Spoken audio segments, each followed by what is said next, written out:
Ibu mertuaku mendorongku sambil tertawa keras. Dia berkata, "Suamimu akan menjatuhkan talak 3 hari ini. Wanita miskin sepertimu tidak layak ada di keluarga kami." Benar sekali kata ibuku, aku tidak butuh parasit. Ayahmu bangkrut, dan kau tidak punya apa-apa sekarang. Tawa mereka bergema keras, merendahkanku tanpa belas kasihan. Namun setelah talak selesai diucapkan, pintu rumah terbanting keras. Pengacara dan 2 pengawal masuk, menyerahkan dokumen ke meja. Isi dokumen itu membuat suami, ibu mertua dan keluarganya yang menghinaku histeris hampir pingsan. Karena, sebelum ceritanya dimulai, silahkan tulis di kolom komentar dari daerah mana saja teman-teman yang menonton cerita ini. Jangan lupa like dan subscribe agar channel ini bisa semakin berkembang dan bisa mempersembahkan cerita yang lebih menarik lagi. Suara tawa meledak memenuhi ruang tamu yang berukuran besar itu, bagaikan petir yang menyambar di siang bolong. Aroma kue kering, sirup manis, dan parfum mahal yang menyengat bercampur aduk di udara, menciptakan suasana pesta keluarga yang seharusnya hangat. Namun, bagi Cindy, udara di ruangan itu terasa mencekik lehernya. Tubuh mungilnya baru saja terhuyung ke depan, nyaris menabrak meja kaca yang penuh dengan toples kristal, setelah sebuah dorongan kasar menghantam punggungnya. Cindy berusaha menyeimbangkan tubuhnya agar tidak jatuh tersungkur. Ia membetulkan letak hijabnya yang sedikit miring dengan tangan gemetar, sementara rasa perih menjalar di lututnya yang sempat membentur kaki meja. Di hadapannya, Ibu Maya berdiri dengan berkacak pinggang. Wajah wanita parubaya itu merah padam, bukan karena marah, melainkan karena terlalu bersemangat mempermalukan menantunya sendiri. Gelang-gelang emas yang melingkar di pergelangan tangan Ibu Maya bergemerincing nyaring setiap kali ia menggerakkan tangannya untuk menunjuk wajah Cindy. Di belakang Ibu Maya, puluhan pasang mata dari keluarga besar Umar menatap Cindy dengan tatapan yang beragam. Ada yang menatap dengan jijik, ada yang meremehkan, dan ada pula yang menahan tawa seolah sedang menonton pertunjukan topeng monyet yang lucu. Tidak ada satupun dari mereka yang menaruh belas kasihan pada wanita yang sedang berdiri menunduk itu. Ibu Maya kembali tertawa keras. Sebuah tawa yang dibuat-buat dan melengking tinggi hingga menyakitkan telinga. Ia melangkah maju, mendekatkan wajahnya ke arah Cindy seolah ingin memastikan Cindy mendengar setiap kata racun yang akan ia semburkan. Ibu Maya berkata dengan lantang bahwa Cindy tidak tahu malu masih berani menampakkan diri di acara kumpul keluarga besar grup semesta. Ia mencemooh Cindy sebagai wanita yang tidak tahu diuntung. Menurut Ibu Maya, Cindy hanyalah benalu yang menempel pada kemewahan putranya. Kata-kata kasar itu meluncur mulus tanpa hambatan, menyebutkan betapa miskinnya latar belakang Cindy saat ini setelah kabar kebangkrutan Pak Hartoyo menyebar luas di kalangan pebisnis. Cindy hanya diam. Ia menggigit bibir bawahnya kuat-kuat di balik cadar kesabaran yang ia bangun selama 2 tahun pernikahan ini. Ia ingat betul pesan ayahnya, Pak Hartoyo, untuk selalu bersabar menghadapi ujian apapun. Namun, kesabaran Cindy hari ini benar-benar diuji hingga ke batas paling tipis. Ia melirik ke arah suaminya, Umar, yang duduk santai di sofa kulit berwarna coklat tua. Umar tampak gagah dengan kemeja batiknya yang mahal. Di tangannya terdapat segelas minuman dingin yang sesekali ia seseap dengan nikmat. Cindy berharap Umar akan berdiri, membela istrinya, atau setidaknya menyuruh ibunya berhenti. Namun, harapan itu hancur berkeping-keping. Umar justru tersenyum sinis. Senyum yang menyiratkan kepuasan melihat istrinya diinjak-injak harga dirinya di depan umum. Ibu Maya kembali berteriak. Kali ini suaranya lebih keras dari sebelumnya. Ia mengatakan bahwa suami Cindy akan menjatuhkan talak 3 hari ini juga. Pernyataan itu membuat suasana yang tadinya riuh menjadi sedikit hening, menunggu momen puncak drama ini. Ibu Maya melanjutkan caci makinya dengan mengatakan wanita miskin seperti Cindy tidak layak ada di keluarga terhormat mereka. Ia menegaskan bahwa standar keluarga mereka sangat tinggi dan Cindy yang berasal dari keluarga bangkrut, hanyalah noda yang mengotori silsilah keluarga. Tepuk tangan riuh tiba-tiba terdengar dari beberapa sepupu Umar yang duduk di sudut ruangan, seolah mendukung pernyataan kejam itu. Umar perlahan bangkit dari duduknya. Ia meletakkan gelasnya di meja dengan gerakan yang sengaja diperlambat untuk menciptakan efek dramatis. Ia berjalan mendekati Cindy dan ibunya. Wajahnya angkuh, dagunya diangkat tinggi. Ia menatap Cindy dari ujung kaki hingga ujung kepala dengan tatapan menilai yang merendahkan. Umar berkata dengan suara baritonnya yang lantang, membenarkan semua perkataan ibunya. Ia mengatakan bahwa ia tidak butuh parasit dalam hidupnya. Menurut Umar, hidup Cindy sekarang tidak ada harganya karena ayah Cindy sudah bangkrut dan Cindy tidak punya apa-apa lagi yang bisa ditawarkan. Umar menekankan bahwa ia menikahi Cindy dulu karena status sosial ayahnya, dan sekarang setelah status itu hilang, Cindy tidak lebih dari sampah yang harus dibuang. Tawa keluarga besar Umar kembali bergema, kali ini lebih keras dan lebih menyakitkan. Mereka seolah berlomba-lomba menunjukkan loyalitas mereka pada Umar dan Ibu Maya, dengan cara ikut menertawakan Cindy. Ada bibi Umar yang berbisik keras tentang betapa kumalnya baju yang dipakai Cindy, padahal baju itu adalah pemberian Umar sendiri setahun lalu yang jarang dibelikan baju baru. Ada pula paman Umar yang nyeletuk tentang betapa bodohnya Cindy yang masih bertahan di rumah itu. Cindy merasakan dadanya sesak, seolah pasokan oksigen di ruangan itu menipis. Air matanya mendesak ingin keluar, tetapi ia menahannya sekuat tenaga. Ia tidak akan menangis di depan orang-orang yang membencinya. Ia tidak akan memberikan mereka kepuasan itu. Umar mengangkat tangannya, meminta ketenangan. Ruangan seketika senyap. Semua orang menahan napas, menanti kalimat pamungkas. Umar menatap Cindy tepat di matanya yang mulai berkaca-kaca. Dengan nada dingin dan tanpa keraguan sedikitpun, Umar mengucapkan kalimat talak itu. Ia menjatuhkan talak 3 sekaligus pada Cindy detik itu juga. Kata-kata itu meluncur tajam, memutus ikatan suci yang telah terjalin. Umar menyatakan bahwa mulai detik ini, Cindy bukan lagi istrinya dan haram baginya. Ia memerintahkan Cindy untuk segera mengemasi barang-barangnya yang tidak seberapa itu dan angkat kaki dari rumah mewahnya. Cindy mematung. Hatinya hancur. Namun anehnya, ada setitik rasa lega yang muncul di sudut hatinya yang lain. Rasa lega karena lepas dari penjara emas yang menyiksanya selama ini. Namun, belum sempat Cindy menjawab atau bergerak, suara benturan keras mengejutkan semua orang. Pintu utama rumah yang terbuat dari kayu jati tebal itu terbanting terbuka dengan kasar. Angin kencang dari luar menyelinap masuk, membawa hawa dingin yang menusuk. Semua mata seketika tertuju ke arah pintu. Di sana, berdiri 3 orang pria berjas hitam rapi dengan postur tegap. Pria yang berdiri paling depan adalah seorang lelaki parubaya dengan kacamata bingkai tebal dan tas kerja kulit di tangannya. Ia adalah Pak Burhan, pengacara senior kepercayaan Pak Hartoyo, ayah Cindy. Di belakangnya, 2 pengawal berbadan besar berdiri siaga dengan wajah datar tanpa ekspresi. Kehadiran mereka memancarkan aura intimidasi yang kuat, membuat tawa dan cemoohan keluarga Umar terhenti seketika. Suasana berubah tegang. Umar mengerutkan kening, merasa terganggu dengan kedatangan tamu tak diundang ini di tengah momen kemenangannya. Pak Burhan melangkah masuk dengan tenang, langkah kakinya terdengar tegas di atas lantai marmer. Ia tidak mempedulikan tatapan bingung dan marah dari keluarga Umar. Ia berjalan lurus menuju meja di tengah ruangan, tepat di depan Umar dan Ibu Maya. Tanpa mengucapkan salam basa-basi, Pak Burhan meletakkan tas kerjanya di atas meja, membuka kuncinya dengan bunyi klik yang nyaring, dan mengeluarkan sebuah map dokumen berwarna merah menyala. Umar yang merasa rumahnya disusupi, membentak Pak Burhan dengan kasar. Ia bertanya siapa mereka dan berani sekali masuk tanpa izin. Ibu Maya juga ikut berteriak, mengancam akan memanggil satpam kompleks untuk mengusir mereka. Pak Burhan tidak gentar sedikit pun. Ia menatap Umar dan Ibu Maya bergantian dengan tatapan dingin di balik kacamatanya. Ia berkata bahwa ia datang bukan untuk bertamu, melainkan untuk menyerahkan dokumen penting yang status hukumnya baru saja aktif detik ini juga. Pak Burhan menjelaskan bahwa dokumen itu berkaitan langsung dengan talak 3 yang baru saja diucapkan oleh Umar. Ia menyerahkan map merah itu ke arah Umar. Umar yang masih diliputi emosi menyambar map itu dengan kasar, mengira itu adalah surat tagihan utang keluarga Cindy yang mungkin ditujukan padanya. Ia berniat merobeknya di depan wajah Cindy untuk menambah penghinaan. Namun, ketika Umar membuka lembar pertama dan membaca judul dokumen tersebut, matanya terbelalak. Wajahnya yang tadi merah karena marah, perlahan memucat. Ibu Maya yang penasaran ikut melongok membaca isi dokumen itu. Seketika itu juga, Ibu Maya memekik tertahan, tangannya menutup mulutnya yang menganga lebar. Isi dokumen itu membuat lutut mereka lemas, seolah tulang-tulang mereka dilolosi satu persatu.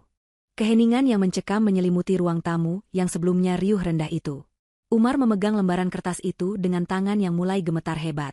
Huruf-huruf tebal yang tertera di sana seakan menari-nari mengejek kecerdasannya yang selama ini ia banggakan.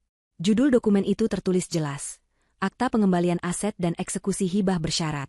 Umar membaca baris demi baris dengan napas yang semakin memburu. Keringat dingin mulai bermunculan di pelipisnya, menetes melewati pipinya yang pucat pasi. Ibu Maya, yang berdiri di sampingnya, mencengkeram lengan Umar dengan kuku-kukunya yang panjang, matanya melotot tidak percaya membaca poin-poin hukum yang tertera di sana. Pak Burhan, sang pengacara, memperbaiki letak kacamatanya dan mulai berbicara dengan nada datar namun penuh otoritas. Ia menjelaskan isi dokumen itu agar seluruh keluarga besar yang hadir bisa mendengarnya dengan jelas. Suaranya menggema di ruangan sunyi itu, menjadi satu-satunya suara yang terdengar. Pak Burhan menjelaskan bahwa rumah mewah tempat mereka berdiri saat ini, beserta seluruh isinya, dan 51% saham perusahaan yang saat ini dipimpin oleh Umar, sebenarnya bukanlah milik Umar maupun keluarga besar Ibu Maya. Aset-aset tersebut terdaftar secara sah atas nama Cindy. Pak Burhan melanjutkan penjelasannya bahwa 2 tahun lalu, saat pernikahan terjadi, Pak Hartoyo, ayah Cindy, telah melakukan perjanjian pranikah tertutup yang ditandatangani oleh Umar tanpa membacanya dengan teliti karena terlalu bernafsu ingin segera menguasai suntikan dana. Dalam perjanjian itu disebutkan bahwa Pak Hartoyo memberikan hak guna pakai aset berupa rumah dan saham kepada Umar sebagai bentuk modal awal rumah tangga. Namun, ada klausul fatal yang tertulis di pasal 5. Klausul itu berbunyi bahwa jika terjadi perceraian, apalagi talak yang dijatuhkan oleh pihak suami tanpa alasan syar'i yang membenarkan kesalahan istri, maka seluruh aset tersebut otomatis ditarik kembali dan kepemilikannya jatuh mutlak kepada Cindy saat talak diucapkan. Pak Burhan menunjuk jam tangannya. Ia berkata bahwa tepat 2 menit yang lalu, saat Umar mengucapkan kata talak 3, klausul itu aktif secara otomatis. Oleh karena itu, status Umar dan seluruh keluarganya di rumah ini sekarang hanyalah tamu tak diundang di properti milik kliennya, Nona Cindy. Mendengar penjelasan itu, Umar menggelengkan kepalanya kuat-kuat, berusaha menyangkal kenyataan. Ia berteriak bahwa itu tidak mungkin. Ia menuduh dokumen itu palsu. Ia bersikeras bahwa ayah Cindy sudah bangkrut dan tidak mungkin memiliki aset sebanyak ini. Umar berteriak histeris, suaranya pecah karena panik. Ia melemparkan kertas-kertas itu ke lantai, berharap dengan begitu kenyataan bisa berubah. Cindy, yang sejak tadi diam, perlahan melangkah maju. Ia memungut kertas-kertas yang berserakan itu dengan tenang, membersihkannya dari debu lantai, dan menyerahkannya kembali pada Pak Burhan. Cindy kemudian mengangkat wajahnya. Untuk pertama kalinya, ia menatap Umar dan Ibu Maya bukan dengan tatapan istri yang patuh, melainkan dengan tatapan tajam seorang pemilik kuasa. Cindy membuka suara. Suaranya tenang, namun memiliki ketajaman yang mampu mengiris ego Umar. Cindy menjelaskan bahwa ayahnya, Pak Hartoyo, tidak pernah bangkrut. Berita kebangkrutan itu hanyalah skenario yang disusun ayahnya untuk melihat wajah asli Umar dan keluarganya. Ayahnya ingin tahu apakah Umar mencintai Cindy atau hanya mencintai harta ayahnya. Dan hari ini, Umar telah memberikan jawaban yang sangat jelas. Ibu Maya terduduk lemas di sofa. Kakinya tidak kuat lagi menopang tubuhnya yang mendadak terasa berat. Wajahnya yang tadi penuh kesombongan kini berubah menjadi topeng ketakutan. Ia menatap sekeliling ruangan, melihat perabotan mewah, lukisan mahal, dan lampu gantung kristal yang selama ini ia pamerkan kepada teman-teman sosialitanya sebagai miliknya. Kini ia sadar, semua itu bukan miliknya. Ia hanya menumpang. Rasa malu mulai merayap naik ke ubun-ubunnya. Apalagi saat ia menyadari keluarga besarnya kini saling berbisik, memandang mereka dengan tatapan bingung dan takut ikut terseret masalah. Lydia, wanita selingkuhan Umar yang ternyata juga hadir di pesta itu dengan menyamar sebagai sepupu jauh, tampak pucat di pojok ruangan. Ia yang tadinya ikut tertawa paling keras saat Cindy dihina, kini perlahan mundur ke arah pintu belakang, berusaha melarikan diri sebelum namanya disebut. Namun, mata tajam Pak Burhan menangkap pergerakannya. Pengacara itu berdehem keras, membuat langkah Lydia terhenti. Pak Burhan menambahkan informasi bahwa audit perusahaan juga akan dilakukan besok pagi, dan siapapun yang menikmati aliran dana perusahaan secara ilegal akan diproses secara hukum. Lydia membeku di tempatnya. Umar yang merasa terpojok mencoba mengubah taktik. Wajah garangnya yang tadi penuh amarah kini berubah menjadi wajah memelas. Ia mencoba meraih tangan Cindy, tetapi Cindy melangkah mundur, menolak disentuh. Umar mulai merayu, mengatakan bahwa ia hanya emosi sesaat. Ia mengatakan bahwa ia tidak sungguh-sungguh menjatuhkan talak. Ia mencoba memanggil Cindy dengan panggilan sayang yang sudah lama tidak ia ucapkan. Umar berusaha meyakinkan Cindy bahwa mereka bisa membicarakan ini baik-baik sebagai suami istri. Ia bahkan berlutut di kaki Cindy, sebuah pemandangan yang sangat kontras dengan arogansinya 5 menit yang lalu. Cindy menatap Umar yang berlutut di hadapannya dengan tatapan kosong. Tidak ada lagi rasa cinta di matanya, yang ada hanyalah rasa muak. Cindy berkata dengan tegas bahwa talak sudah terucap dan pantang baginya untuk menjilat ludah sendiri. Ia mengingatkan Umar pada kata-katanya sendiri, bahwa wanita miskin tidak layak ada di keluarga ini. Cindy tersenyum tipis, sebuah senyuman yang penuh arti. Ia berkata bahwa sekarang posisinya terbalik. Pria miskin yang tidak punya apa-apa dan numpang hidup, seperti Umarlah yang tidak layak ada di dekatnya. Cindy kemudian menoleh pada Pak Burhan dan memberikan instruksi. Ia meminta Pak Burhan untuk memastikan rumah ini kosong dalam waktu 1 jam. Ia tidak peduli bagaimana caranya, Ia ingin semua orang yang ada di sini, termasuk Umar dan Ibu Maya, keluar dari rumahnya. Cindy menekankan kata, rumah saya, dengan penekanan yang kuat. Pak Burhan mengangguk hormat. Ia memberi isyarat pada dua pengawal berbadan besar di belakangnya. Para pengawal itu segera bergerak maju, membuka pintu lebar-lebar dan mulai membantu para tamu untuk keluar. Kepanikan melanda ruang tamu itu. Ibu Maya berteriak histeris saat seorang pengawal memintanya berdiri dari sofa. Ia meronta, mengatakan bahwa ini rumah anaknya. Namun pengawal itu hanya menjawab datar bahwa sertifikat rumah mengatakan lain. Umar mencoba melawan, tetapi tenaga pengawal itu jauh lebih besar. Umar didorong mundur hingga hampir jatuh. Keluarga besar yang lain berhamburan keluar ketakutan, tidak ingin berurusan dengan hukum. Mereka yang tadi memakan kue-kue Cindy dengan rakus kini berlarian keluar tanpa pamit, meninggalkan Umar dan Ibu Maya sendirian menghadapi kehancuran mereka. Di tengah kekacauan itu, Cindy berjalan tenang menaiki tangga menuju kamar utama. Ia tidak menoleh lagi ke belakang, mengabaikan teriakan memohon dari Umar dan jeritan histeris Ibu Maya. Bagi Cindy, drama ini sudah selesai. Ia perlu mengunci kamarnya, mengemasi barang-barang Umar dan melemparkannya ke balkon, sebagai langkah awal pembersihan hidupnya dari sampah masa lalu. Di bawah sana, Umar dan Ibu Maya masih belum percaya bahwa hidup mewah mereka hancur lebur, hanya dalam hitungan menit gara-gara satu kalimat talak yang sombong. Namun, dokumen di tangan Pak Burhan adalah vonis mati bagi masa depan mereka yang tidak bisa diganggu-gugat. Langit di luar seolah mengerti suasana hati Cindy yang sedang mendung bercampur badai. Awan hitam bergulung tebal menutupi matahari sore yang biasanya hangat. Di dalam rumah mewah yang kini telah dinyatakan sah sebagai milik Cindy, kekacauan yang terjadi semakin tidak terkendali. Batas waktu 1 jam yang diberikan oleh Cindy terasa berjalan begitu cepat bagi Umar dan keluarganya yang masih dalam tahap penyangkalan. Mereka berlarian ke sana kemari seperti semut yang sarangnya disiram air panas. Teriakan-teriakan panik saling bersahutan, memantul di dinding-dinding marmer yang dingin. Para pengawal yang dibawa oleh Pak Burhan tidak main-main dengan tugas mereka.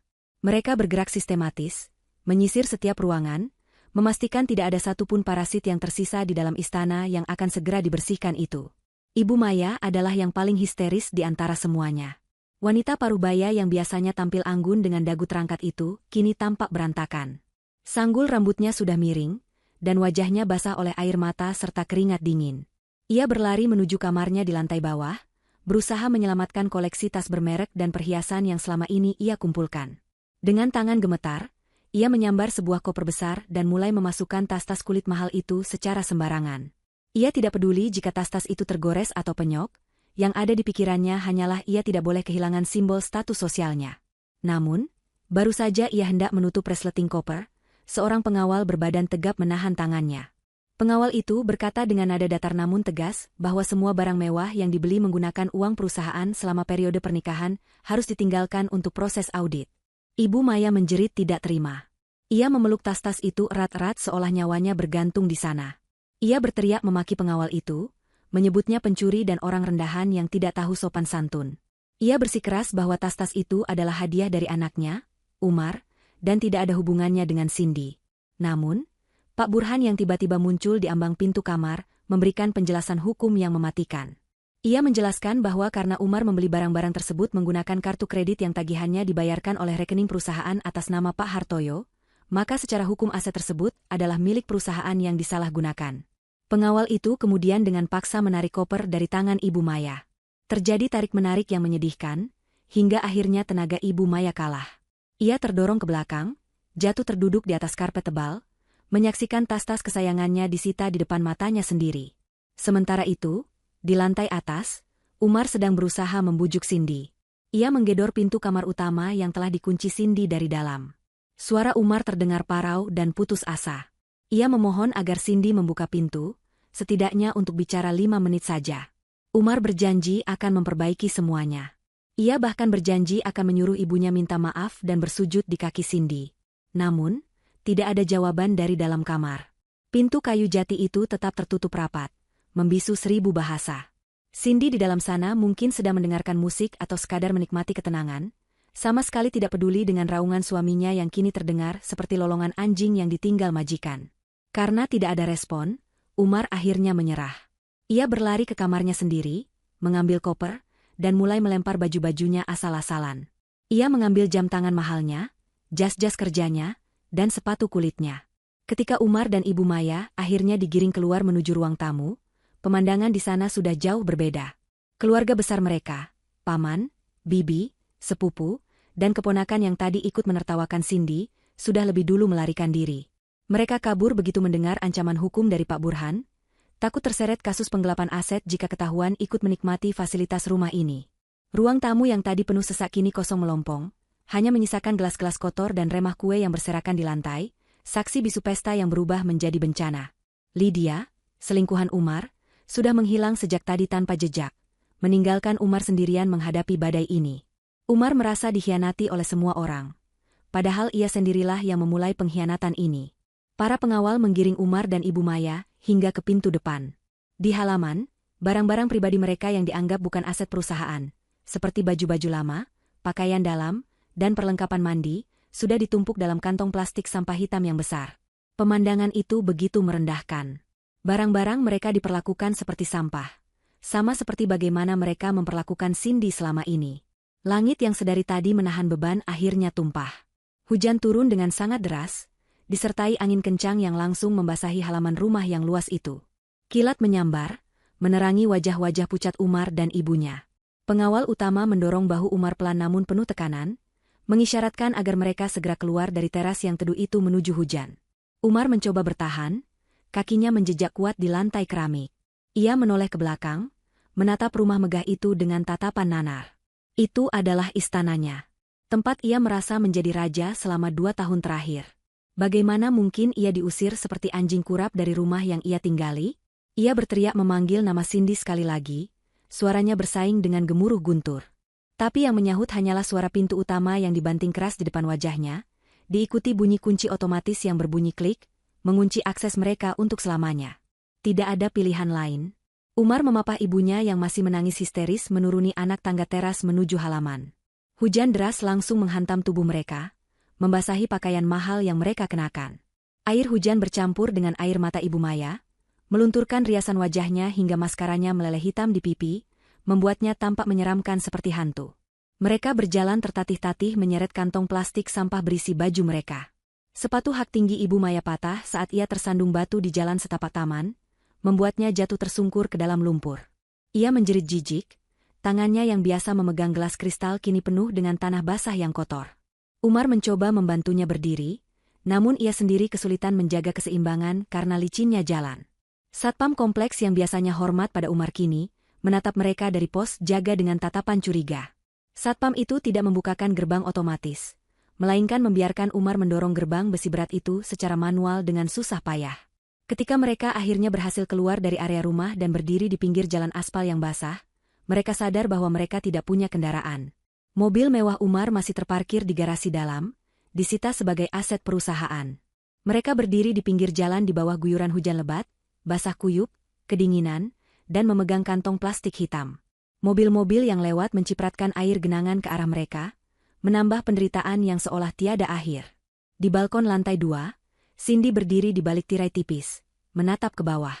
Ia memegang secangkir teh hangat yang uapnya mengepul lembut. Wajahnya datar tanpa ekspresi. Tidak ada senyum kemenangan yang berlebihan, hanya ketenangan yang mendalam. Ia melihat mantan suami dan mantan ibu mertuanya yang dulu begitu sombong, kini tampak begitu kecil dan menyedihkan di tengah badai. Dulu, Cindy pernah disuruh berdiri di hujan menunggu Umar pulang karena ia lupa membawa kunci, dan Umar hanya tertawa melihatnya basah kuyup. Kini, semesta membalikkan keadaan dengan cara yang paling adil. Cindy menutup tirai itu perlahan, membalikkan badan, dan berjalan kembali ke dalam kehangatan kamarnya, meninggalkan masa lalunya yang kelam membusuk di luar sana bersama sampah dan air hujan. Malam semakin larut dan udara dingin semakin menusuk tulang. Umar dan Ibu Maya akhirnya berhasil mendapatkan taksi online setelah menunggu hampir 1 jam di pinggir jalan dengan kondisi basah kuyup. Sopir taksi itu menatap mereka dengan tatapan aneh melalui kaca spion, mungkin curiga melihat 2 orang berpakaian pesta tapi basah dan membawa kantong sampah. Aroma apek dari baju basah mereka memenuhi kabin mobil, membuat sopir itu menurunkan kaca jendela sedikit meskipun di luar masih gerimis. Umar menyebutkan nama sebuah hotel bintang 5 langganannya, berharap bisa menginap di sana dan memikirkan rencana selanjutnya dengan kepala dingin. Ia yakin masih memiliki sisa limit di kartu kredit pribadinya yang ia buat sebelum menikah. Namun, kenyataan kembali menampar wajahnya setibanya di lobi hotel mewah itu. Ketika resepsionis yang cantik dan wangi meminta kartu identitas dan kartu kredit untuk deposit, Umar dengan percaya diri menyerahkan kartu platinumnya. Resepsionis itu menggesek kartu tersebut di mesin EDC. Sekali, gagal. 2 kali, gagal lagi. Resepsionis itu mencoba kartu lain yang disodorkan Umar, hasilnya sama, Declinet. Wajah Umar memerah menahan malu karena antrean di belakangnya mulai panjang dan orang-orang mulai berbisik melihat penampilannya yang kacau. Resepsionis itu dengan sopan namun dingin memberitahu bahwa semua kartu atas nama Umar telah diblokir oleh pihak bank penerbit. Ternyata, Pak Hartoyo sebagai penjamin utama kartu-kartu itu telah membatalkan penjaminannya detik itu juga. Diusir secara halus dari Hotel Bintang 5 adalah penghinaan berikutnya bagi Umar dan Ibu Maya. Dengan sisa uang tunai yang ada di dompet Umar, yang jumlahnya tidak seberapa karena ia terbiasa cashless, mereka terpaksa mencari penginapan yang jauh lebih murah. Mereka berakhir di sebuah losmen kecil di pinggiran kota, di sebuah gang sempit yang becek. Kamar yang mereka dapatkan sangat jauh dari kata layak untuk standar mereka. Ukurannya sempit, hanya memuat satu tempat tidur dengan kasur busa yang sudah kempes di tengah. Spray yang seharusnya putih terlihat kekuningan dengan bercak-bercak noda yang mencurigakan. Dinding kamarnya lembab dan catnya mengelupas, dihiasi oleh sarang laba-laba di sudut plafon.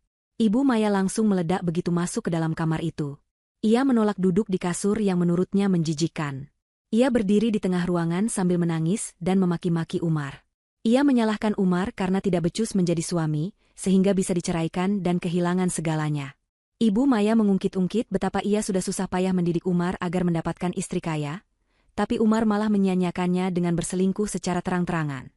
Umar yang sudah lelah fisik dan mental, tidak terima disalahkan. Ia membalas bentakan ibunya dengan suara yang tak kalah keras. Umar mengingatkan bahwa ibunya lah yang selalu menghasutnya untuk membenci Cindy, yang selalu merendahkan Cindy, dan yang mendesaknya untuk segera menceraikan Cindy begitu mendengar kabar kebangkrutan Pak Hartoyo. Pertengkaran hebat terjadi di kamar sempit itu, suara mereka menembus dinding tipis losmen, hingga tetangga kamar sebelah menggedor dinding menyuruh mereka diam. Malam itu mereka lalui dengan penuh penderitaan. Ibu Maya tidur sambil duduk di kursi kayu yang keras karena jijik menyentuh kasur, sementara Umar tidur meringkuk di lantai beralaskan handuk tipis, karena kasurnya berbau apek. Nyamuk-nyamuk beterbangan menggigiti kulit mereka, dan suara tikus yang berlarian di plafon menjadi lagu pengantar tidur yang mengerikan. Tidak ada AC, hanya kipas angin tua yang berbunyi berisik dan memutar debu ke seluruh ruangan. Ini adalah malam pertama mereka di neraka dunia yang mereka ciptakan sendiri.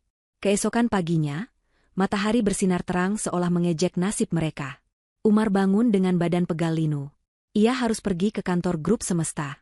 Ia masih merasa memiliki jabatan sebagai direktur utama. Ia berpikir, meskipun ia bercerai dari Cindy, posisinya di perusahaan seharusnya aman karena ia memiliki kontrak kerja profesional. Umar mengenakan kemeja kemarin yang sudah ia jemur di jendela, meski masih agak lembab dan kusut. Ia berusaha merapikan rambutnya tanpa gel, dan menyemprotkan sisa parfum untuk menutupi bau apek. Ia meninggalkan ibunya di losmen dan pergi menuju kantor menggunakan ojek online, sebuah moda transportasi yang dulu haram baginya. Sesampainya di gedung pencakar langit grup semesta, Umar berjalan tegap menuju lobi. Ia mencoba mengabaikan tatapan karyawan lain yang melihat penampilannya yang tidak serapi biasanya. Umar menuju gate otomatis, menempelkan kartu akses karyawannya. Lampu indikator berkedip merah dan berbunyi BE panjang tanda akses ditolak. Umar mencoba lagi, hasilnya sama. Tiba-tiba, 2 orang petugas keamanan kantor mendekatinya. Mereka bukan satpam biasa yang dulu sering membukakan pintu mobil untuk Umar, melainkan tim keamanan khusus. Salah satu dari mereka memberitahu Umar bahwa ia dilarang masuk ke area gedung. Umar marah dan membentak satpam itu, mengatakan bahwa dia adalah direktur utama. Namun, satpam itu dengan tenang menunjuk ke arah layar pengumuman digital besar yang ada di lobi. Di layar itu, terpampang memo internal perusahaan yang juga disiarkan ke publik. Pemberitahuan pemecatan tidak hormat saudara Umar Pratama atas dugaan penyalahgunaan wewenang dan penggelapan dana. Di sebelah pengumuman itu, ada foto Cindy yang tampak berwibawa dengan hijab rapinya, diperkenalkan sebagai komisaris utama baru yang mengambil alih kendali perusahaan. Umar ternganga. Kakinya lemas. Ternyata Cindy bukan hanya pemilik rumah, tapi juga pemilik kekuasaan tertinggi di tempat kerjanya. Belum sempat Umar mencerna rasa syok itu, ia diseret keluar dari lobi gedung oleh keamanan, karena dianggap membuat keributan. Umar terlempar ke trotoar panas di depan gedung tempat ia biasa memerintah ribuan karyawan. Di saat yang bersamaan, sebuah mobil sedan hitam mewah berhenti tepat di depan lobi. Pintu belakang terbuka, dan keluarlah Cindy, didampingi oleh Pak Hartoyo yang terlihat sangat sehat dan bugar, jauh dari kesan bangkrut.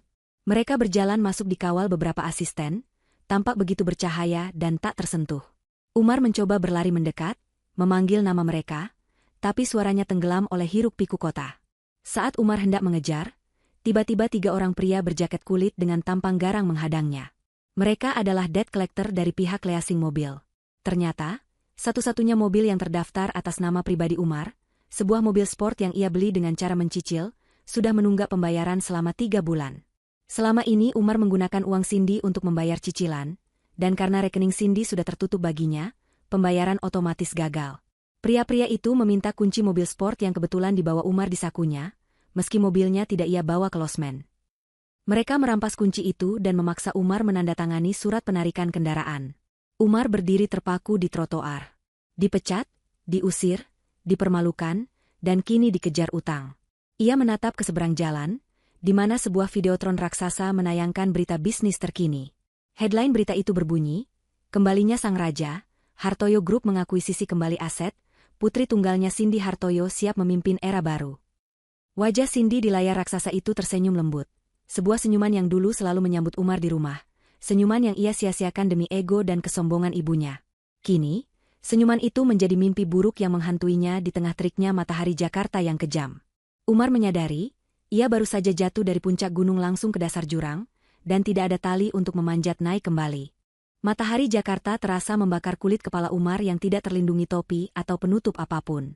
Trotoar yang biasanya ia lihat dari balik kaca jendela mobil ber-AC kini, menjadi medan penyiksaan yang nyata bagi kedua kakinya. Sepatu kulit pantofel mahal yang ia kenakan memang dirancang untuk berjalan di atas karpet tebal kantor atau lantai marmer hotel, bukan untuk mengukur jalanan aspal yang panas dan berdebu sejauh belasan kilometer. Setiap langkah terasa menyiksa, menciptakan gesekan perih di tumit dan jari-jari kakinya yang mulai melepuh. Namun, rasa sakit fisik itu tidak sebanding dengan rasa lapar yang melilit perutnya dan kepanikan yang menghantam dadanya setiap kali ia teringat saldo rekeningnya yang kosong melompong. Setelah diusir dari kantornya sendiri dan mobilnya dirampas paksa oleh penagih utang, Umar berjalan tanpa arah yang jelas selama berjam-jam. Pikirannya kalut, dipenuhi bayangan kehancuran hidupnya yang terjadi begitu cepat, seolah-olah ia sedang bermimpi buruk yang tak berujung. Di tengah keputusasaan itu, secercah harapan tiba-tiba muncul di benaknya bagaikan oase di tengah gurun pasir. Wajah Lydia. Ya, Lydia. Kekasih gelapnya, wanita yang selama ini selalu memujinya sebagai pria paling hebat, paling tampan, dan paling dermawan. Umar tersenyum tipis, sebuah senyuman miris di wajahnya yang kusam penuh debu jalanan. Ia yakin Lydia tidak seperti Cindy. Lydia mencintainya dengan tulus, bukan karena status atau hartanya. Bukankah Lydia selalu berkata bahwa Umar adalah belahan jiwanya? Dengan sisa tenaga yang ada, Umar menyeret kakinya menuju apartemen mewah di kawasan Jakarta Selatan. Apartemen itu adalah salah satu bukti cintanya pada Lydia. Umar yang menyewakan unit penthouse itu untuk Lydia selama 2 tahun penuh, lengkap dengan perabotan impor yang harganya selangit.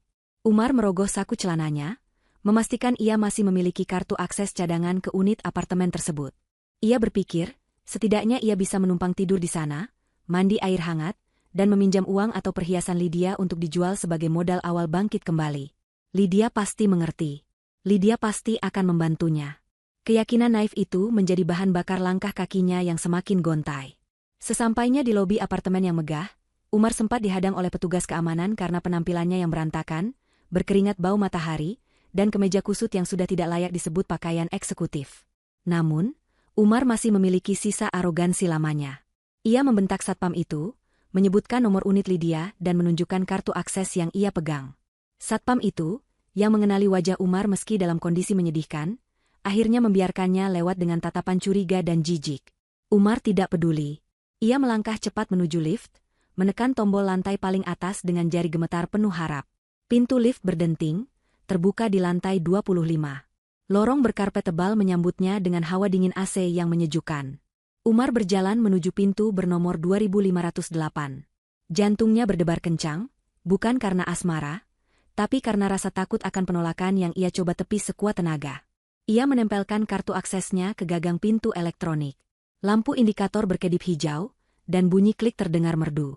Pintu terbuka.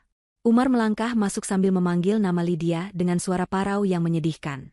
Ruangan itu masih sama mewahnya seperti terakhir kali ia berkunjung seminggu lalu. Wangi aromaterapi lavender memenuhi udara. Namun, ada yang berbeda. Di ruang tengah, koper-koper besar berjejer rapi. Lydia sedang berdiri di depan cermin besar, mematut diri dengan gaun merah menyala yang sangat seksi. Ia sedang memasang anting berlian, anting yang dibelikan Umar bulan lalu. Mendengar suara pintu terbuka, Lydia menoleh kaget. Ekspresi kaget itu dengan cepat berubah menjadi tatapan dingin dan jengkel begitu melihat sosok Umar yang berdiri di ambang pintu dengan penampilan seperti gelandangan. Umar tersenyum lega melihat Lydia. Ia melangkah maju hendak memeluk wanita itu, menumpahkan segala keluh kesahnya. Ia mulai bercerita dengan cepat, kata-katanya berhamburan tak terkendali. Ia menceritakan kekejaman Cindy, kelicikan Pak Hartoyo, dan bagaimana ia diusir dari rumah serta kantornya. Umar memohon agar Lydia mengizinkannya tinggal di sini sementara waktu. Ia meminta Lydia untuk menjual beberapa tas atau perhiasan yang pernah ia berikan agar mereka bisa menyewa pengacara atau memulai bisnis kecil-kecilan. Umar menatap Lydia dengan mata berkaca-kaca, berharap melihat simpati di wajah cantik itu. Namun, respon yang didapatnya adalah sebuah tawa. Bukan tawa manja yang biasa ia dengar, melainkan tawa kering yang menusuk hati. Lydia mundur selangkah, menghindari tangan Umar yang kotor hendak menyentuh gaun mahalnya. Lydia menatap Umar dari ujung rambut yang lepek hingga ujung sepatu yang berdebu. Tatapan itu adalah tatapan seorang ratu yang melihat kecoa menjijikan di lantai istananya.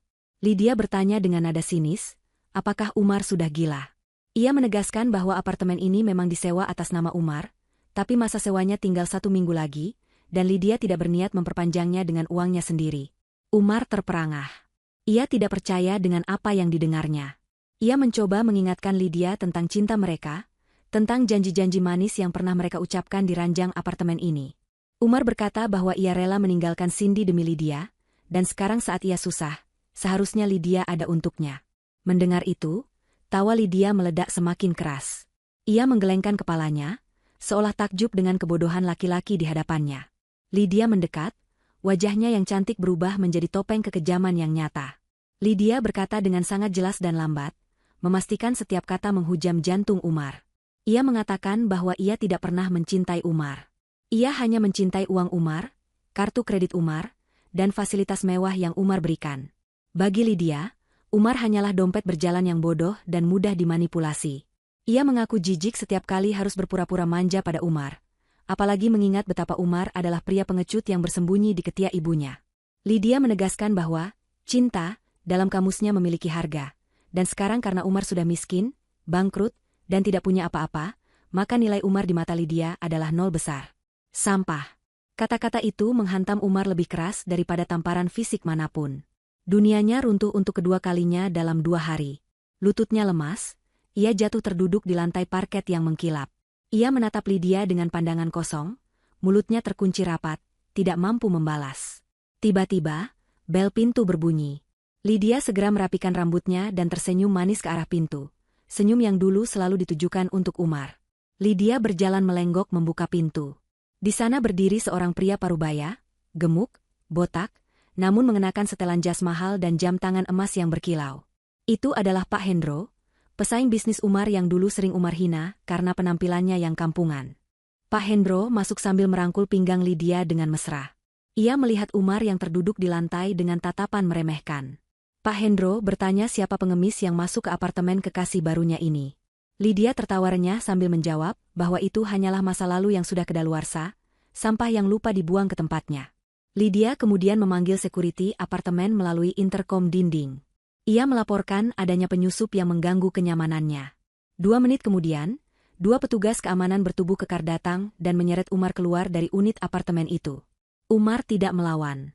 Tenaganya sudah habis disedot oleh kenyataan pahit yang baru saja ia telan. Ia diseret sepanjang lorong mewah itu, melewati pintu-pintu tertutup yang menyembunyikan kehidupan orang-orang kaya. Ia dibawa turun melalui lift barang yang bau sampah, bukan lift tamu yang wangi. Sesampainya di lobi bawah, ia dilempar keluar ke trotoar panas. Persis seperti kucing kurap yang ketahuan mencuri ikan. Dari posisi tersungkur di aspal, Umar mendongak. Ia melihat Lydia dan Pak Hendro keluar dari lobi, berjalan mesra menuju mobil Rolls-Royce hitam mengkilap yang menunggu di drop-off zone.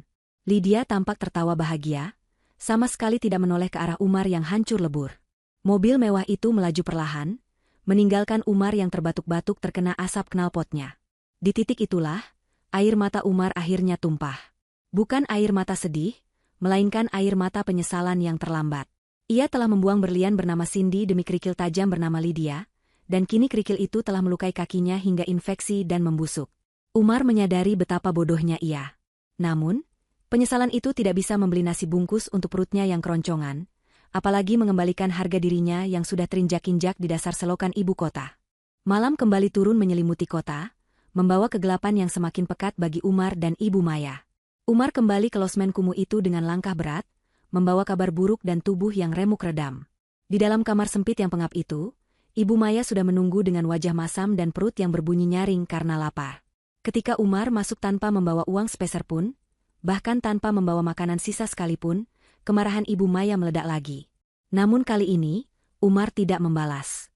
Ia hanya duduk diam di sudut ruangan, matanya kosong menatap dinding yang berjamur. Uang di saku mereka benar-benar habis. Pemilik losmen sudah mengetuk pintu tadi sore, memberi ultimatum, bayar sewa besok pagi atau barang-barang mereka akan dibakar dan mereka diusir paksa. Keesokan harinya, realita hidup miskin menghantam Ibu Maya dengan brutal. Mereka diusir dari losmen tepat saat matahari terbit, karena tidak bisa membayar perpanjangan sewa. Dengan menyeret koper yang rodanya sudah macet satu, Ibu Maya dan Umar menggelandang di taman kota. Rasa lapar membuat kepala Ibu Maya pening dan emosinya tidak stabil. Ia melihat orang-orang makan bubur ayam di pinggir jalan dengan tatapan liar, membayangkan rasa gurih kuah kuning yang dulu bahkan tidak sudi ia lirik. Umar, yang mentalnya sudah hancur sejak kejadian dengan Lydia, hanya diam seperti orang linglung. Sadar bahwa anaknya tidak bisa diandalkan lagi, insting bertahan hidup Ibu Maya yang selama puluhan tahun tertidur di balik kenyamanan harta, akhirnya bangkit dengan terpaksa.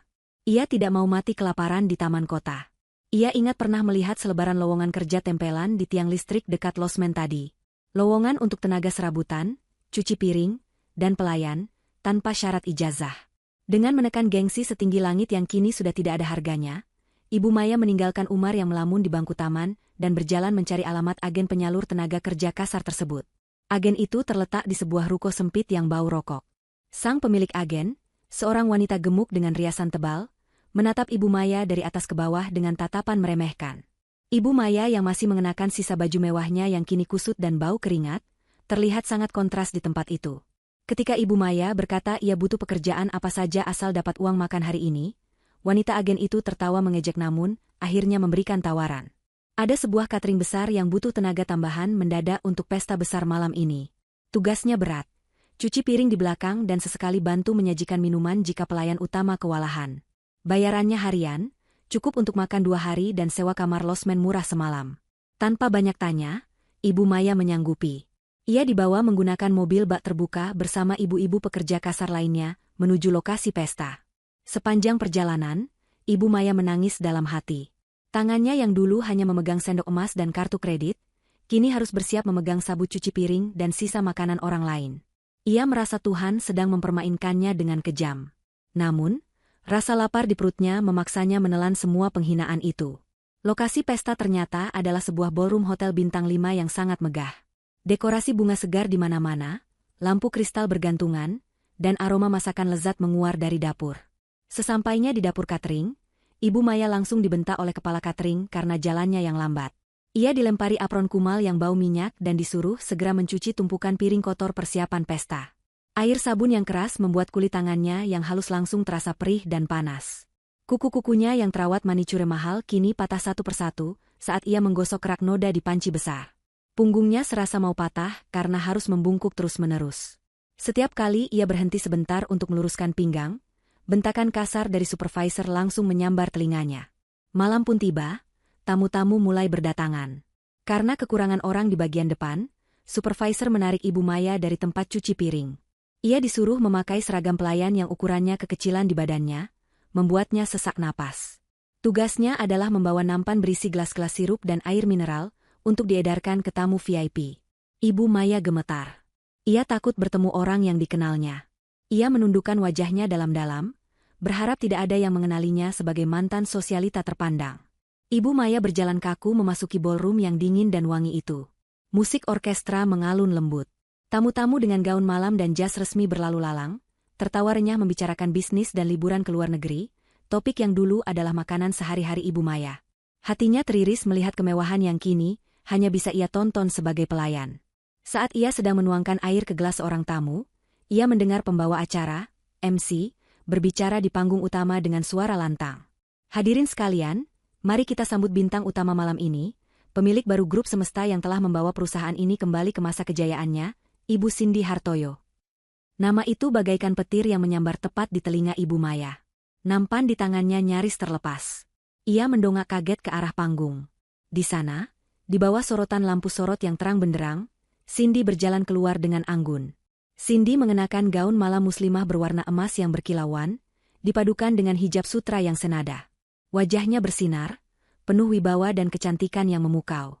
Di sampingnya berdiri Pak Hartoyo yang gagah, tersenyum bangga. Tepuk tangan membahana memenuhi ruangan, semua orang berdiri memberikan penghormatan pada mantan menantunya itu. Kaki Ibu Maya terpaku di lantai. Ia ingin lari, ingin sembunyi, ingin menghilang di telan bumi. Tapi tugasnya belum selesai. Seorang tamu memanggilnya, meminta minuman tambahan. Tamu itu duduk di meja paling depan, meja VVIP tempat Cindy dan keluarganya duduk.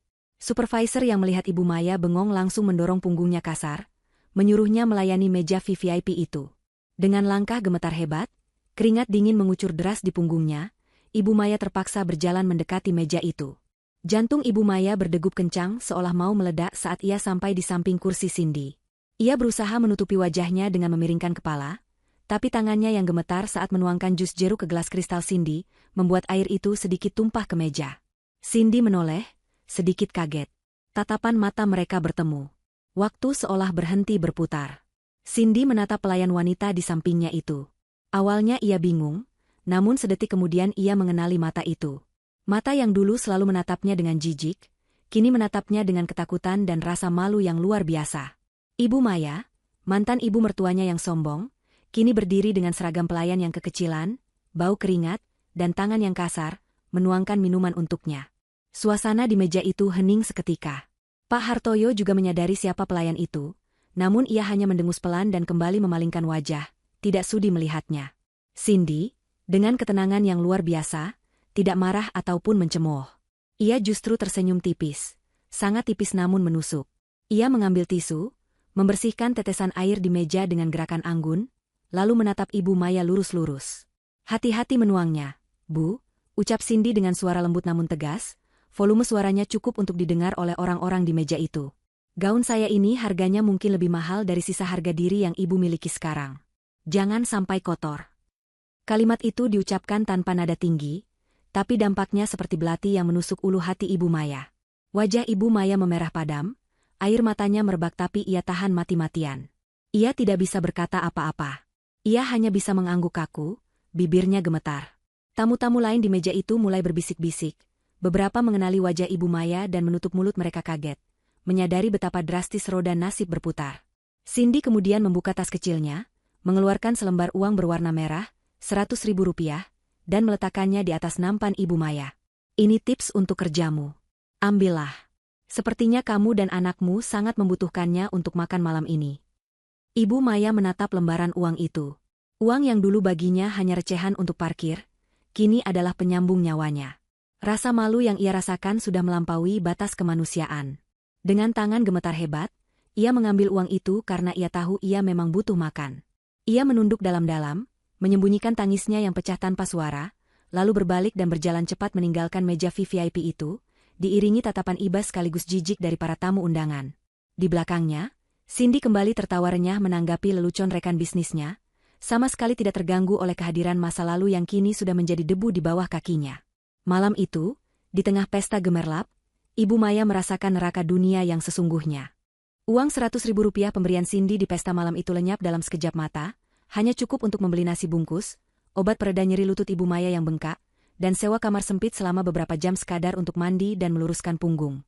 Ketika fajar menyingsing, mereka kembali menjadi gelandangan yang terusir ke jalanan ibu kota yang kejam. Rasa malu akibat insiden di pesta catering itu ternyata tidak membuat Ibu Maya sadar diri, melainkan justru memicu insting manipulatifnya yang semakin liar. Di tengah rasa lapar yang kembali melilit perut dan keputusasaan melihat masa depan yang gelap, otak licik Ibu Maya menyusun sebuah rencana terakhir. Ia meyakinkan Umar bahwa satu-satunya cara untuk kembali merasakan empuknya kasur dan dinginnya AC adalah dengan memohon pengampunan Cindy. Namun, Ibu Maya tidak ingin sekadar meminta maaf. Ia ingin menciptakan sebuah panggung drama yang akan memaksa Cindy menerima mereka kembali demi menjaga citra publiknya. Rencana itu disusun dengan matang di bangku taman kota yang basah oleh embun pagi. Ibu Maya, dengan mata merah kurang tidur dan rambut acak-acakan yang sengaja tidak dirapikan, memberi instruksi pada Umar.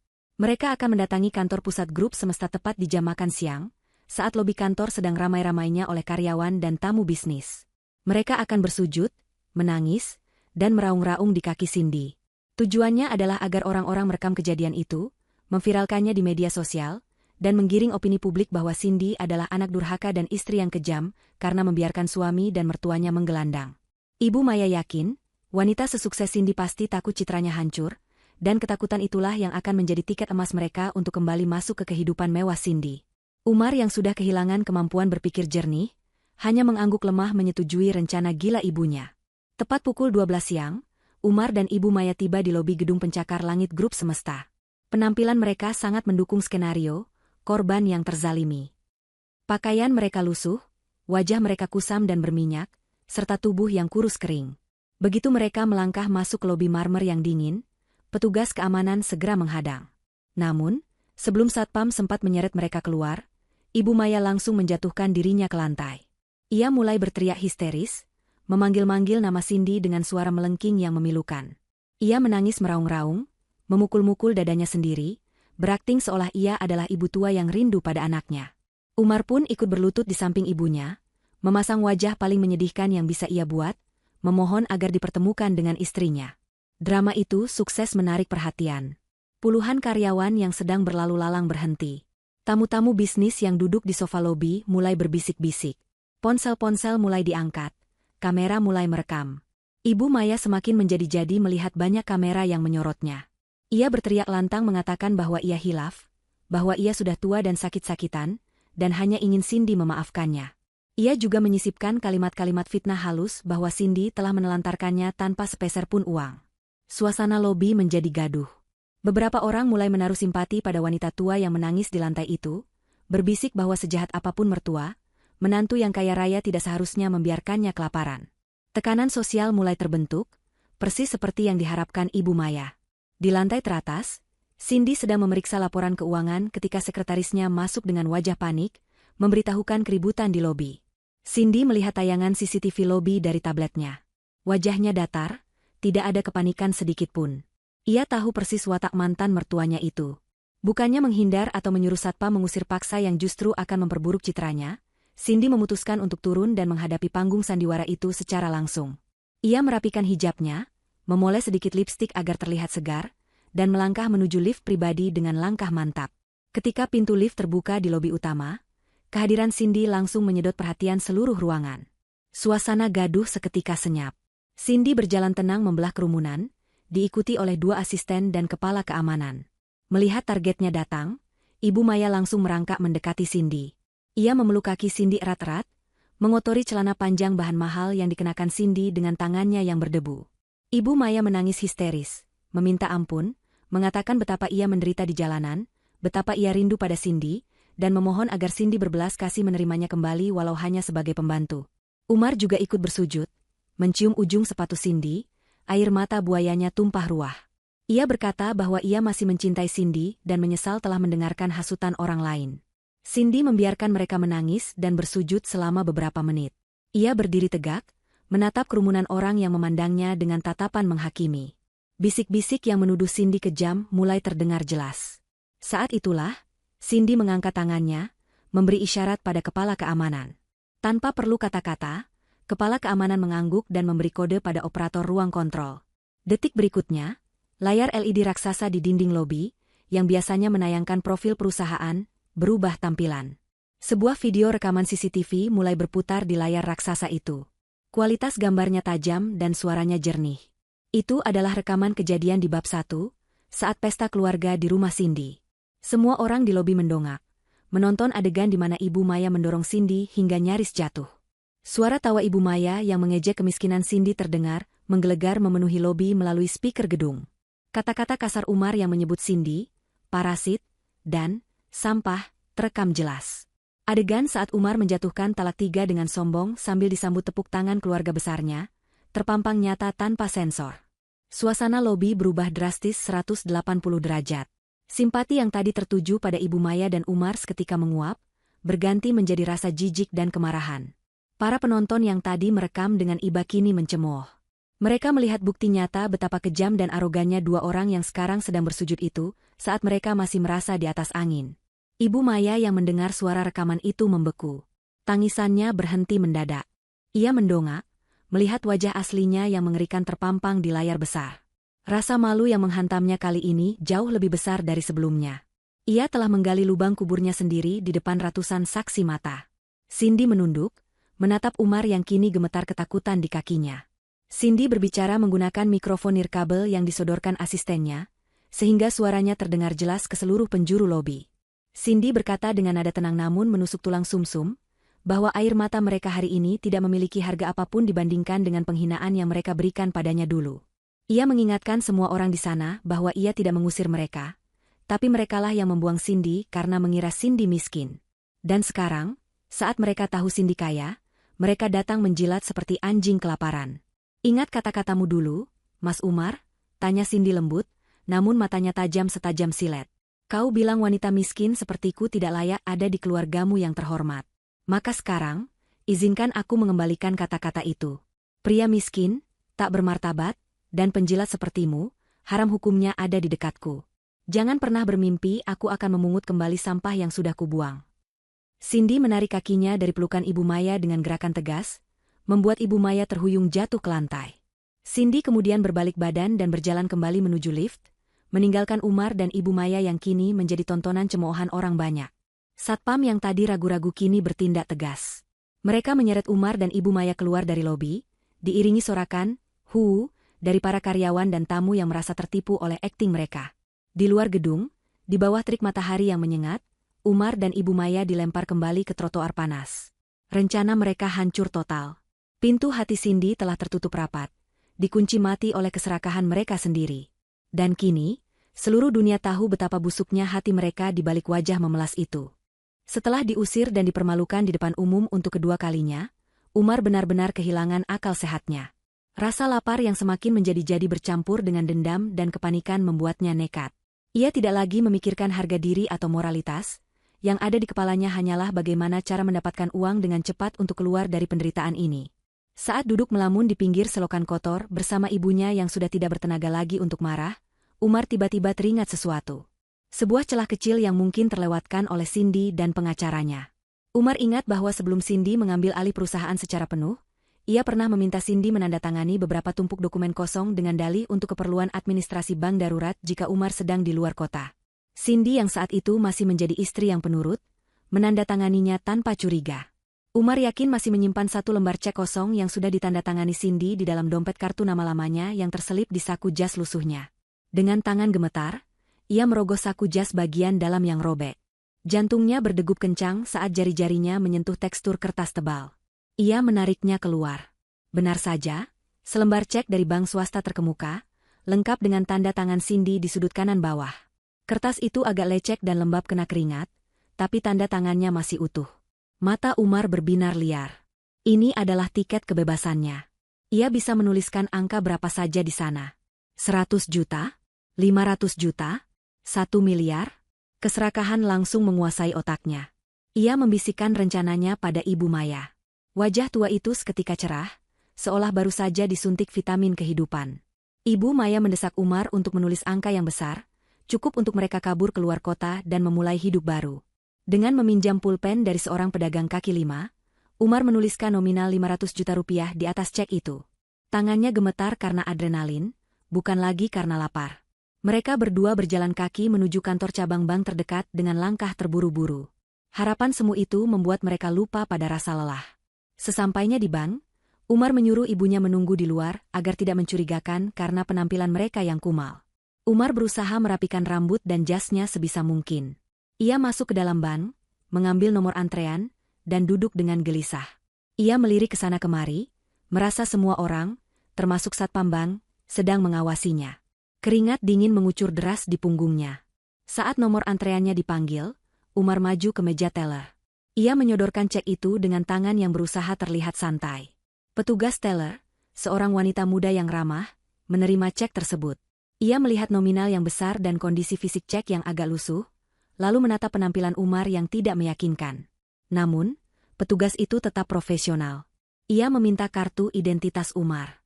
Umar menyerahkan KTP-nya. Petugas itu mulai mengetik di komputernya, memverifikasi data. Jantung Umar rasanya mau copot, berdetak begitu kencang hingga terdengar di telinganya sendiri.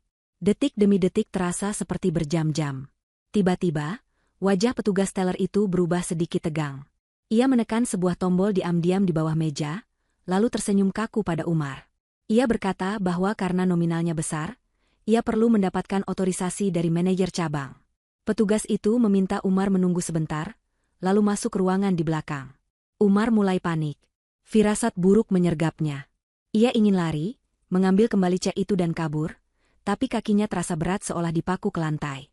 Keserakahan menahannya di sana, berharap uang itu benar-benar cair. 5 menit berlalu. Umar sudah berdiri hendak kabur ketika tiba-tiba 2 orang petugas keamanan bank bertubuh besar memegang bahunya dari belakang. Sebelum Umar sempat meronta, 2 orang polisi berseragam lengkap masuk ke dalam bank melalui pintu utama, diikuti oleh Pak Burhan, pengacara keluarga Cindy. Ternyata, sejak perceraian terjadi, Pak Hartoyo telah memerintahkan bank untuk membekukan semua instrumen keuangan lama dan memasang sistem peringatan dini jika ada transaksi mencurigakan atas nama Cindy yang dilakukan oleh pihak ketiga, terutama Umar.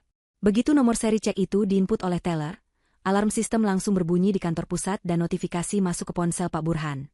Pak Burhan menatap Umar dengan tatapan dingin penuh kemenangan. Ia menjelaskan bahwa percobaan pencairan cek kosong dengan tanda tangan yang disalahgunakan, apalagi di saat status pernikahan sudah bubar dan aset sedang diaudit, adalah tindak pidana penipuan dan pemalsuan dokumen perbankan.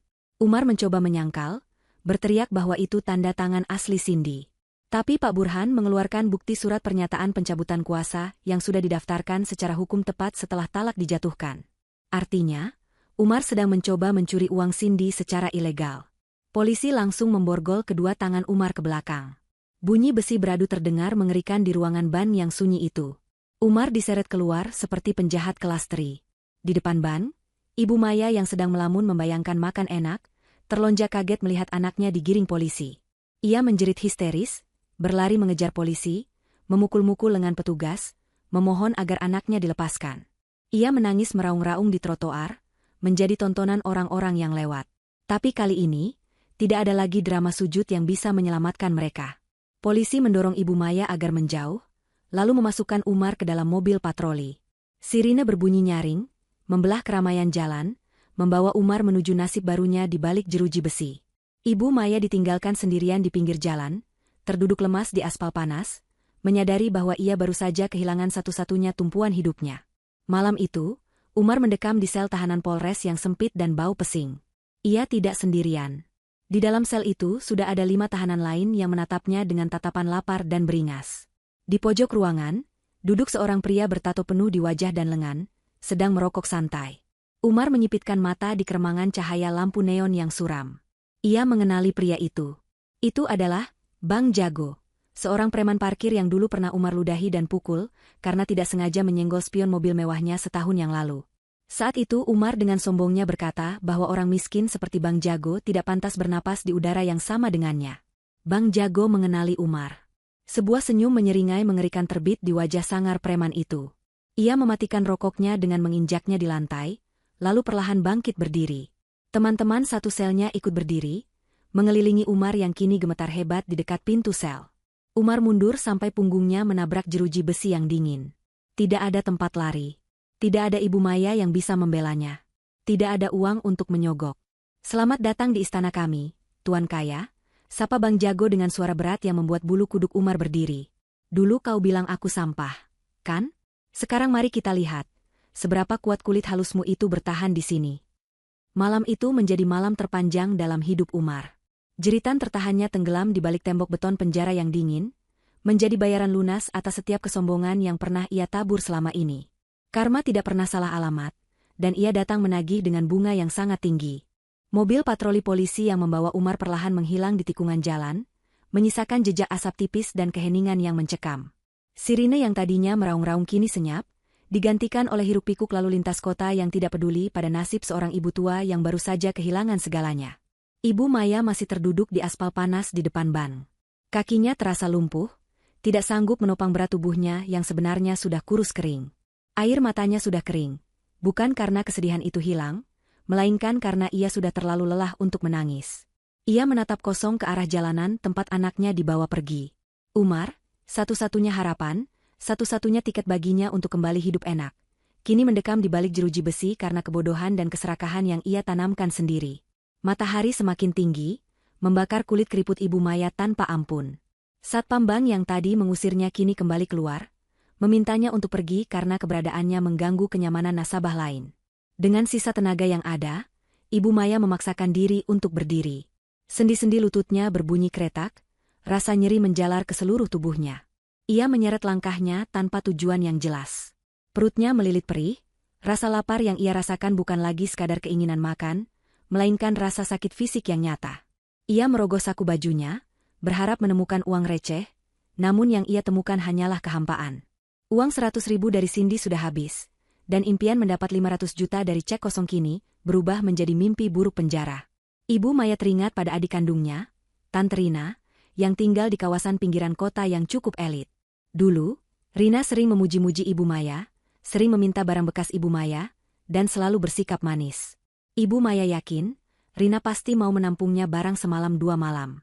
Dengan keyakinan itu, Ibu Maya berjalan kaki sejauh mungkin, lalu menumpang bak terbuka mobil sayur yang kebetulan lewat, memelas pada sopirnya agar diberi tumpangan gratis. Setelah perjalanan panjang yang menyiksa, ia sampai di depan gerbang rumah Rina. Rumah itu tidak semewah rumah Cindy dulu, tapi cukup besar dan nyaman. Ibu Maya menekan bel gerbang dengan tangan gemetar. Tak lama kemudian, seorang pembantu rumah tangga keluar. Ibu Maya tersenyum lebar, menyebutkan namanya dan meminta dipanggilkan Rina. Pembantu itu menatap Ibu Maya dari atas ke bawah dengan tatapan curiga, melihat pakaian Ibu Maya yang kotor dan bau, lalu masuk ke dalam. Beberapa menit kemudian, Rina keluar. Namun, tidak ada senyum sambutan di wajahnya. Rina berdiri di balik gerbang besi yang terkunci, menatap kakaknya dengan tatapan dingin dan jijik. Ibu Maya memanggil nama adiknya, memohon agar dibukakan pintu. Namun, jawaban Rina bagaikan petir di siang bolong. Rina berkata bahwa ia sudah mendengar berita tentang kehancuran Umar dan Ibu Maya dari grup WhatsApp keluarga besar. Ia berkata tidak mau menampung penipu dan calon narapidana di rumahnya. Rina takut terseret masalah hukum jika menyembunyikan Ibu Maya. Tanpa belas kasihan, Rina menyuruh pembantunya untuk menyiram air selang ke arah gerbang jika Ibu Maya tidak segera pergi. Diusir oleh adik kandung sendiri, adalah pukulan telak yang meruntuhkan sisa pertahanan mental Ibu Maya. Ia berjalan menjauh dengan pakaian yang basah kuyup disemprot air, menangis tanpa suara. Hari-hari berikutnya adalah neraka yang sesungguhnya. Ibu Maya resmi menjadi gelandangan. Ia tidur di emperan toko yang dingin, beralaskan kardus bekas. Ia berebut makanan sisa di tempat sampah restoran dengan kucing liar dan tikus got. Ia yang dulu jijik melihat debu sedikit saja di meja makannya, kini memakan nasi basi yang sudah bercampur tanah demi menyambung hidup. Kulitnya yang dulu terawat kini penuh koreng dan gatal-gatal karena tidak pernah mandi. Rambutnya gimbal dan beruban, wajahnya kusam dan hitam terbakar matahari. Tidak ada lagi yang mengenalinya sebagai mantan nyonya besar yang sombong. Suatu sore, saat sedang mengais botol plastik bekas di pinggir jalan protokol, Ibu Maya melihat keramaian di sebuah gedung pertemuan mewah. Ada karpet merah tergelar, bunga-bunga papan ucapan selamat berjejer rapi sepanjang jalan. Rasa penasaran membuatnya mendekat, berharap bisa mendapatkan nasi kotak sisa acara. Di salah satu papan bunga terbesar, tertulis tulisan emas yang mencolok. Selamat atas peresmian Yayasan Hartoyo Peduli Anak Yatim Duafa, pimpinan Ibu Cindy Hartoyo. Jantung Ibu Maya berdegup kencang. Ia menyelinap di antara kerumunan warga yang menonton. Di depan lobi gedung, sebuah mobil mewah berhenti. Pintu terbuka, dan turunlah Cindy. Ia terlihat sangat cantik dan bercahaya, mengenakan gamis sutra berwarna pastel yang elegan. Namun, Cindy tidak sendirian. Di sampingnya berdiri seorang pria muda yang tegap, tampan, dan berwibawa. Pria itu, yang kemudian diketahui bernama Ardi, menggandeng tangan Cindy dengan lembut namun protektif. Mereka tampak serasi, pasangan yang sempurna dalam segala hal. Cindy tersenyum bahagia, sebuah senyuman tulus yang tidak pernah Ibu Maya lihat saat Cindy bersama Umar. Melihat pemandangan itu, ada dorongan gila yang muncul di benak Ibu Maya. Ia merasa Cindy adalah menantunya, miliknya. Ia ingin berteriak, ingin memanggil Cindy, berharap Cindy akan iba melihat kondisinya yang menyedihkan ini dan membawanya pulang ke istana itu. Ibu Maya menerobos barisan keamanan, berlari ke arah karpet merah sambil berteriak memanggil nama Cindy dengan suara parau. "Cindy, Cindy, ini ibu, nak, tolong ibu," teriaknya histeris, tangannya yang kotor teracung ke depan hendak meraih ujung baju Cindy. Cindy menoleh ke arah sumber suara. Langkahnya terhenti sejenak. Ia melihat sosok wanita tua yang kotor, bau, dan berantakan itu sedang ditahan oleh 2 orang petugas keamanan. Mata mereka bertemu. Ibu Maya menatap Cindy dengan tatapan memelas yang luar biasa, air matanya membasahi pipi yang berdaki. Ia berharap Cindy akan luluh. Namun, Cindy hanya menatapnya dengan tatapan datar. Tidak ada kebencian, tidak ada kemarahan, tapi juga tidak ada pengakuan. Cindy menatap Ibu Maya seolah sedang melihat orang asing yang tidak ia kenal. Pak Hartoyo yang berdiri di belakang Cindy membisikkan sesuatu, dan Cindy mengangguk pelan. Cindy kemudian memalingkan wajahnya, kembali tersenyum pada Ardi, dan melanjutkan langkahnya masuk ke dalam gedung mewah itu tanpa menoleh lagi sedikitpun. Bagi Cindy, wanita itu sudah mati dalam ingatannya. Ibu Maya menjerit tertahan saat menyadari bahwa ia telah benar-benar dibuang. Cindy tidak marah padanya, Cindy hanya menganggapnya tidak ada. Dan itu jauh lebih menyakitkan daripada dimaki. Petugas keamanan menyeret Ibu Maya menjauh dari area gedung, melemparnya kembali ke jalanan berdebu. Ibu Maya tersungkur di aspal, menangis meraung-raung di bawah bayang-bayang gedung megah milik mantan menantunya, menyadari bahwa pintu surga dunia itu telah tertutup selamanya baginya. 5 tahun telah berlalu. Roda waktu terus berputar, menggilas mereka yang tidak tahu diri dan mengangkat mereka yang bersabar. Pintu gerbang besi penjara yang berat itu terbuka perlahan dengan bunyi derit yang menyakitkan telinga. Sesosok pria kurus, bungkuk, dan berwajah jauh lebih tua dari usianya melangkah keluar dengan ragu-ragu. Itu adalah Umar. 5 tahun di dalam penjara telah menghancurkan fisik dan mentalnya. Rambutnya yang dulu tebal dan tertata rapi kini tipis dan memutih hampir seluruhnya. Kulitnya kasar, penuh bekas luka akibat pelajaran yang ia terima dari teman-teman satu selnya, terutama dari Bang Jago yang menjadikan Umar sebagai budak pribadinya selama bertahun-tahun. Gigi depannya ada yang tanggal, dan tatapan matanya liar, penuh ketakutan dan trauma. Umar berdiri di depan gerbang penjara, memegang sebuah tas kresek hitam kecil berisi satu-satunya baju ganti yang ia miliki. Ia menengok ke kanan dan ke kiri, berharap ada yang menjemputnya. Mungkin ibunya? Atau saudara jauh? Namun, jalanan itu sepi. Tidak ada mobil mewah, tidak ada keluarga yang menangis haru menyambut kebebasannya. Ia sendirian.